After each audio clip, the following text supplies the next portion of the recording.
All right, let's dive into one of the most fundamental conditions you'll see in orthopedics, osteoarthritis of the hip, or as we call it, coxarthrosis. Honestly, if you're planning a career in this specialty, getting a solid grip on this topic, from the first signs to the final surgical fix, is absolutely essential. So we're going to approach this just like you would in the real world, following the patient's journey. We'll start with the why, the etiology. Then we'll look at how the patient presents, how we lock in the diagnosis with imaging, and finally, we'll cover the whole spectrum of management strategies. Let's jump right in. First things first, where does hip OA even come from? I mean, to really treat it effectively, you've got to understand its roots. And that means knowing the crucial difference between its primary and secondary forms. So, what are we really talking about with coxarthrosis? Well, at its core, it's the irreversible breakdown of the joint cartilage. But it's not just simple wear and tear. That cartilage loss kicks off a whole cascade of structural changes in the joint. Now, the big clinical question you always have to ask is this primary, meaning we don't have a clear cause, or is it secondary to something else? And this is where you really have to put on your detective hat. A lot of OA gets labeled as primary or idiopathic, but you always have to dig for an underlying cause. Was there a childhood hip problem, like dysplasia, a bad fracture years ago, or maybe a systemic disease like rheumatoid arthritis? Finding one of these secondary causes is a huge deal. It can totally change how you manage the patient. Okay, so we know the potential causes, but what does this actually look like when a patient walks into your clinic? The diagnosis really begins with listening to their story and then getting your hands on them for a good physical exam. Let's piece together that clinical picture. The story you'll hear is often a classic one. It usually starts with a deep growing pain that only happens with activity. But over time, that pain becomes more constant, and in the late stages, it even starts waking them up at night. When you examine them, you'll find that joint is stiff, it's painful, and it's especially lost its internal rotation. As things get worse, their gait changes, they can develop fixed contractures, and you might even see that the leg is physically shorter as the joint deteriorates. And here's a physical exam finding you absolutely have to know. Trendelenburg sign. You just ask the patient to stand on their affected leg. If the other side of their pelvis drops down, that's a positive sign. It's a fantastic direct window into how well their hip abductor muscles are working, and it tells you those crucial stabilizers are getting weak, which is a classic sign of significant hip pathology. All right, so your history and physical are pointing you squarely at hip OA. The next step is to prove it, and that's where imaging comes in. For this diagnosis, believe it or not, the simple, old-school plain film X-ray is still king.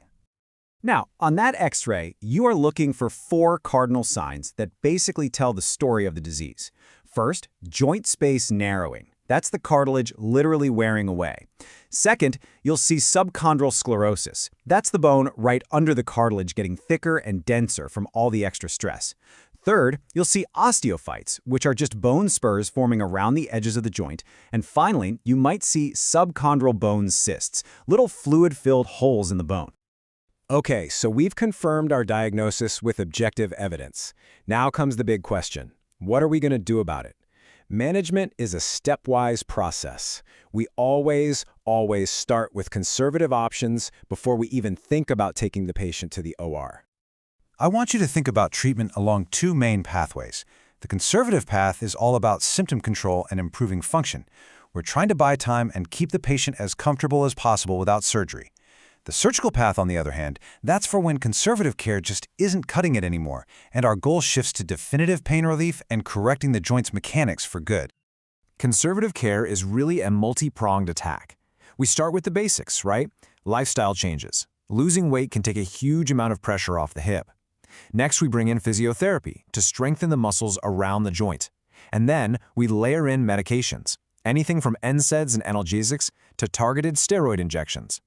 We also have this category called cystidoas, things like glucosamine or hyaluronic acid, which some believe may help preserve the remaining cartilage. So what happens when all that stops working? Well, then it's time to talk surgery. Now, for some very specific younger patients, we might consider an osteotomy, where we actually cut and realign the femur to shift weight onto a healthier part of the joint.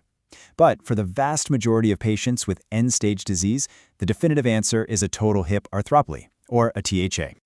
And let's be absolutely clear on this. For advanced, end-stage hip osteoarthritis, total hip arthroplasty is the gold standard. There's no question about it. We are surgically removing the damaged ball and socket and replacing them with highly engineered prosthetic parts. We're literally giving the patient a brand new, functional, and, most importantly, pain-free joint. And the technology behind these implants is pretty amazing. We have different ways to secure them. We can use bone cement, which is great for older patients with perhaps poorer bone quality, or for younger, more active patients, we often use uncemented components that have a special porous surface that the patient's own bone actually grows into. And the moving parts, the bearing surfaces, have come so far. We have super durable options like ceramic on ceramic that can last for decades. All right, that was a whirlwind tour, from etiology all the way to the operating room. So let's just pause and boil this all down to the absolute must-know take-home messages. So to wrap it all up, remember, hip OA is a degenerative disease, and step one is always to look for those secondary causes. Your diagnosis is built on two pillars: the clinical picture, pain, limited motion, maybe a positive Trendelenburg, and then confirming it with those 4 classic radiographic signs. The treatment strategy is always a ladder. You start at the bottom with conservative care and work your way up. And for those patients at the end of the road, total hip arthroplasty is the gold standard definitive treatment. And that really brings us to the future. I mean, hip replacement is already one of the most successful operations in all of medicine. But it's not stopping there. With an aging population, the demand is only going up. So the next frontier is all about innovation. Better materials that last even longer, robotic-assisted surgery for incredible precision, and less invasive techniques to get people back on their feet faster than ever. It's an exciting time, and the evolution of this procedure is something every future orthopod needs to be watching. Thanks for tuning in.